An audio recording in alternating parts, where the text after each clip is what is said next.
திமுகவுக்கு என் உடம்ப பார்த்தாலே உங்களுக்கு தெரியும். 7:30 ஸ்டார்ட் ஆயிடுச்சுங்க. எப்படி சொல்றேன்னு தெரியுங்களா? செந்தில் பாலாஜி, அதே மாதிரி பொன்முடி, அவங்களே ராஜினாமாலாம் பண்ணாங்க. பேண்ட்ல யூரின் கரை இருக்குது, அப்போ அவர் யூரின் பாஸ் பண்ணிருக்காருன்னு தெரியுது. அந்த மாதிரி இப்போ KN நேருக்கு வேலை அமைச்சர் பதவி ஊசலாடிட்டு இருக்கு. ஏன் அப்படின்னா சொல்றேன். நாரதர் மீடியா உணர்வாளர்களுக்கு வணக்கங்கள்.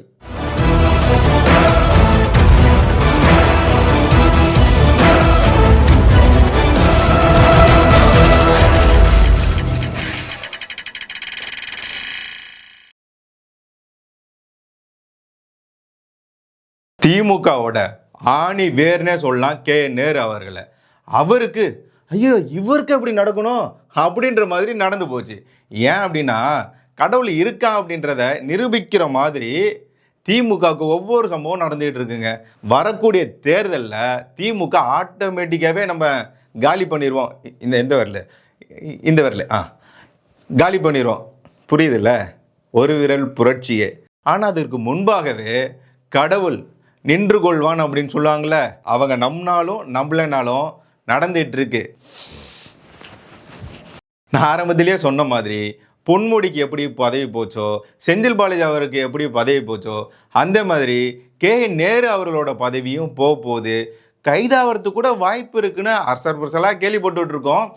ஏன் அப்படின்னா உயர்நீதிமன்றம் உத்தரவு போட்டிருக்கு, அவர் மேலே உடனடியாக வழக்கு பதிவு செய்ய வேண்டும் அப்படின்னு சொல்லி உத்தரவு போட்டாங்க. கொஞ்சம் நஞ்சமாங்க அடித்து வச்சுருக்காங்க ஊழல். ஐயையோ, படிக்க போனாவே நமக்கு தலை சுற்றுது. கால்குலேட்டர்லாம் வேலை செய்யாமல் போயிடும் போல். இதுக்காகவே ஏஐயில் போய் கால்குலேட்டர் ஏதாவது தயாரித்தாலும் அந்த கால்குலேட்டரே தலை சுற்றி போகிற அளவுக்கு ஊழல். திமுகவில் ஒரு போட்டி இருக்குன்னு நினைக்கிறாங்க. நீ ஊழல் அதிகம் பண்ணுறியா இல்லை நான் ஊழல் அதிகம் பண்ணுறேன்னா அப்படின்றது தான் போட்டி. அந்த அடிப்படையில் தான் இவங்க துறையே கொடுக்குறாங்கன்னு நான் நினைக்கிறேன்.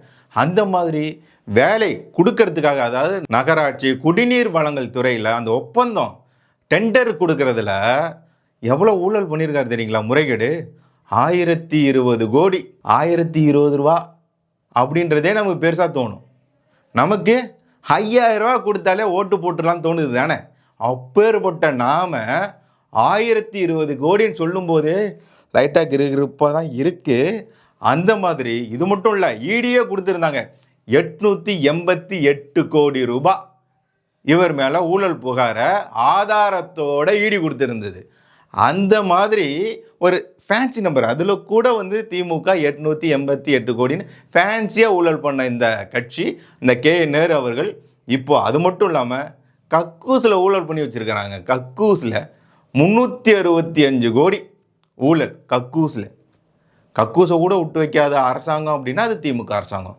திமுகவோட சாதனை என்னன்னு கேட்டால் இதெல்லாம் சொல்லலாம். நீங்கள் உங்கள்கிட்ட யாராவது ஓட்டு கேட்டு திமுகவுக்கு ஓட்டு கேட்டு வராங்களா, அவங்ககிட்ட நீங்கள் ஒன்று சொல்லுங்கள், இல்லை இந்த வீடியோவை காட்டுங்க.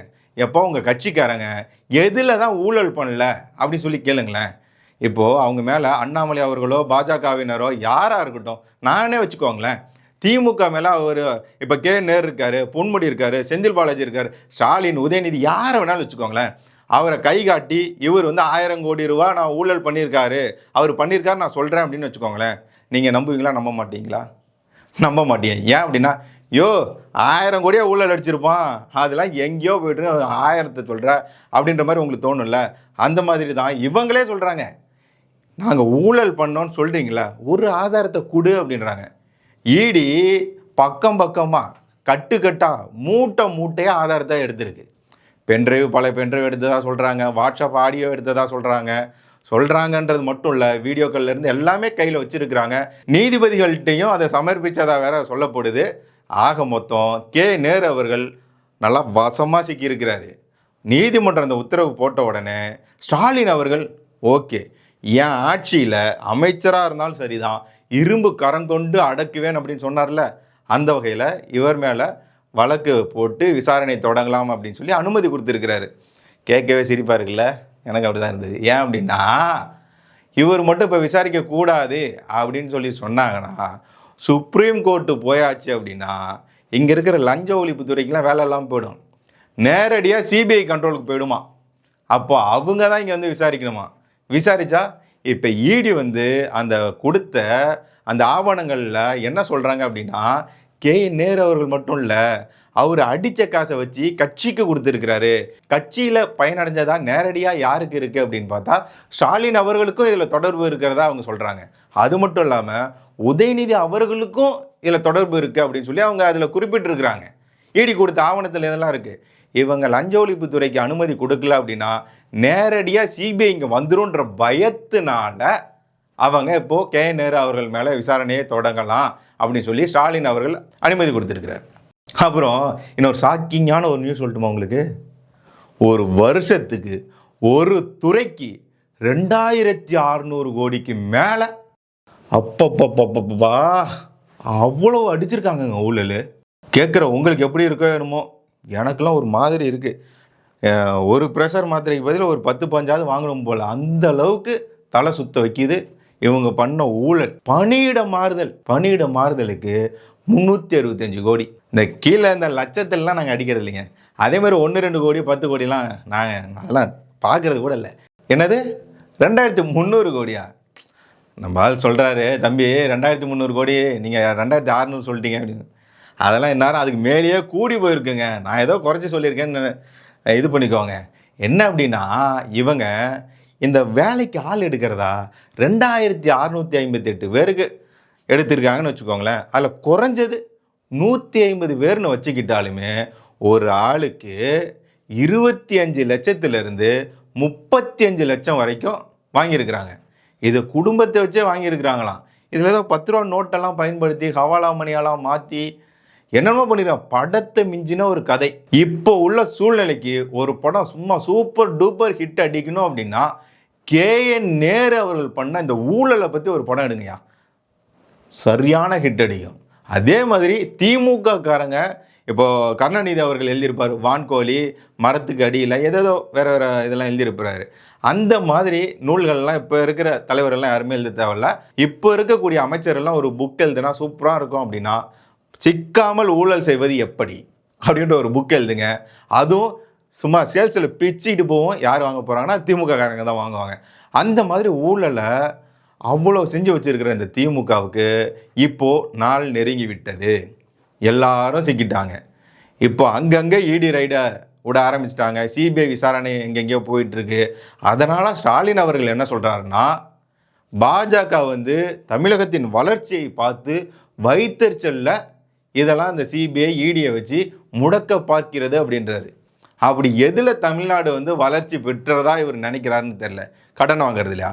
10.62 லட்சம் கடன் வாங்கி வச்சுருக்கீங்களே, அதில் தான் வளர்ச்சி. குற்றங்கள் நாளுக்கு நாள் வளர்ச்சி அடைஞ்சு வருது.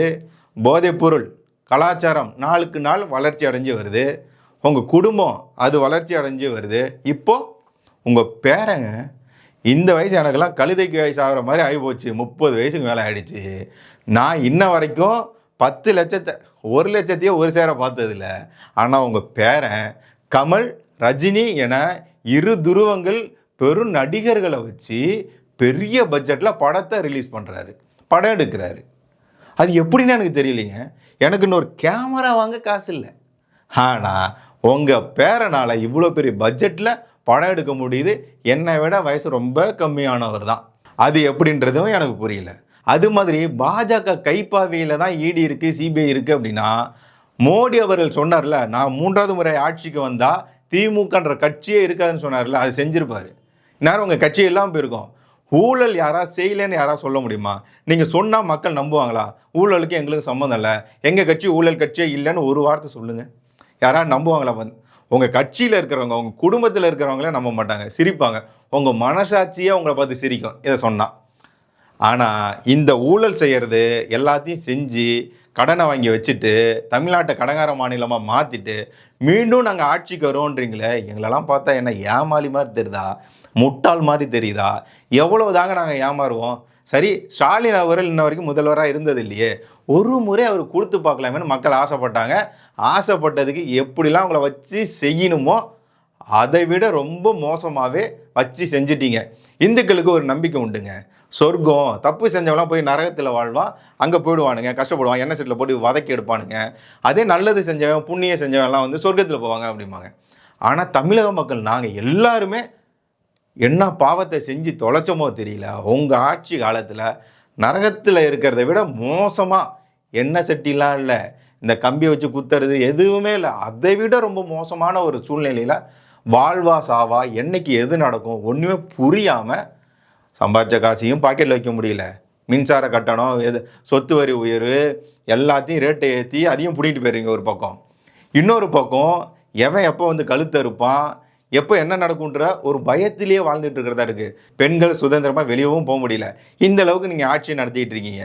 இந்த ஊழல் பண்ணதெல்லாம் பிடிச்சி உங்கள் அமைச்சர்கள்லாம் விசாரித்து அந்த பணத்தெல்லாம் வெளியே எடுத்தோம்னு வச்சுக்கோங்களேன், தமிழ்நாடு உண்மையாலுமே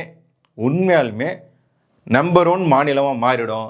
கடனே இல்லாத ஒரு மாநிலமாக மாறிடும். உங்கள் அமைச்சர்கள்ட்ட இருக்கிற ஊழல் பண்ண பணத்தை அதை மட்டும் எடுத்தாலே போதுங்க, தமிழ்நாடு சுபிட்சமாக ஆகிடும், கடனே இல்லாத மாநிலமாகிடும். நம்ம அப்போ வந்து போட்டி போடலாம். இப்போ வந்து மாநிலங்களுக்கு கூட நாங்கள் போட்டி போடுறதில்ல, மற்ற நாடுகள் கூட தான் போட்டின்றீங்க. ஆனால் அது அப்போ நடக்கும். தமிழ்நாடு வந்து ஜப்பான் கூட போட்டி போடுறதுலாம் ஊழல் பண்ண பணத்தை பிடுங்கினதுக்கப்புறம் அது நடக்கும். நான் சொன்ன மாதிரி இந்த ஊழல் பண்ணாமல் இருந்தது, இந்த ஊழல் பண்ணதை கொடுத்துருந்து, இதெல்லாம் EDCBஐலாம் பண்ணிருன்னு வச்சுக்கோங்களேன், இதெல்லாம் இல்லாமல் இருந்திருந்தது அப்படின்னா நம்மளோட கடன், அதாவது கல்வி கடன் தள்ளுபடி செஞ்சுருக்கலாம், லேப்டாப் மாணவர்களுக்கு கொடுத்துருக்கலாம், தாலிக்கு தங்கம் கொடுத்துருந்துருக்கலாம், மகளிருக்கு ஒவ்வொரு குடும்ப தலைவிக்கும் 1000 சொல்லிவிட்டு ஆட்சிக்கு வந்தோடனே 3 வருஷம் கொடுக்காம 3ஆவது வருஷம் ஆகஸ்ட்டுக்கு மேலே காசு கொடுக்க ஆரம்பித்து, அதுலேயும் இன்னார் தான் குடும்ப தலைவிகள், இன்னார் இல்லை. நீங்கள் முடிவு பண்ணுறதுக்கு நீங்கள் யார்? குடும்ப தலைவிகளை, குடும்ப தலைவின்றதை நீங்கள் யாருங்க முடிவு பண்ணுறதுக்கு? முடிவு பண்ணி கொடுக்குறாங்க. அதில் 80% பேர் திமுககாரங்க. அப்படிலாம் இல்லாமல் எல்லோருக்கும், எல்லா மகளிருக்கும் 1000 ரூபா கொடுத்துருக்கலாம். நீங்கள் ஊழல் பண்ணாமல் இருந்திருந்தா, நீங்கள் ஊழல் பண்ண பணத்தை வாங்கியிருந்தா இதை சர்வசாதாரணமாக கொடுக்க முடியும். பெட்ரோல் டீசல் விலை 5 ரூபா இல்லை 50 ரூபா குறைக்கலாம். நீங்கள் ஊழல் பண்ணாமல் இருந்தால் அந்த ஊழல் பணத்தை வாங்கிட்டா. அதே மாதிரி பொங்கலுக்கு இப்போ கையேந்த விட்டுட்டீங்களே எங்களெல்லாம், திராவிட மாடல் ஆட்சியில் தமிழர்கள் எங்களோட பண்டிகைக்கு 1000 கொடுப்பீங்களா, கரும்பு கொடுப்பீங்களா, உருகின வெல்லம் கொடுப்பீங்களான்னு ஒரு எண்ணத்தில் எங்களை வந்து தள்ளி வச்சுருக்கீங்களா? யோசிக்கவே தேவையில்லை. ஆளுக்கு 5000 கூட கொடுக்கலாம், ஆளுக்கு 5000 கூட கொடுக்கலாம், இதெல்லாம் நீங்கள் பண்ணாமல் இருந்திருந்தா. ஆகவே மக்களே, அவங்க திருந்த போகிறது கிடையாது. இவங்க என்ன தான் நடவடிக்கை எடுத்தாலும் மாற போகிறது கிடையாது. நாம் மாறுவோம், ஆட்சி மாறணும், நமக்கு விடுதலை. தமிழக மக்களுக்கு எப்போ இந்த திமுகவுக்கு முடிவு கட்டி ஆட்சி மாறுதோ அப்போதான் தமிழகத்திற்கு விடுதலை. உறுதியேற்போம், ஒன்றுபடுவோம், வென்று காட்டுவோம்.